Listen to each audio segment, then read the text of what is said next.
Welcome to Brain Vision. The work you do on the grocery cart is given by the dot product of the force applied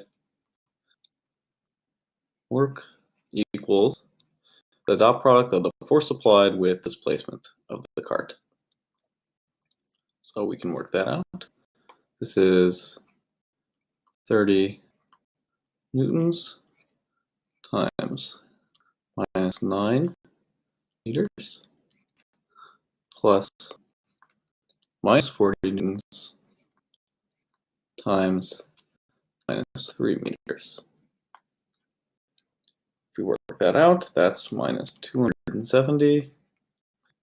Newtons times meters is joules, so minus 270 joules plus 120 joules.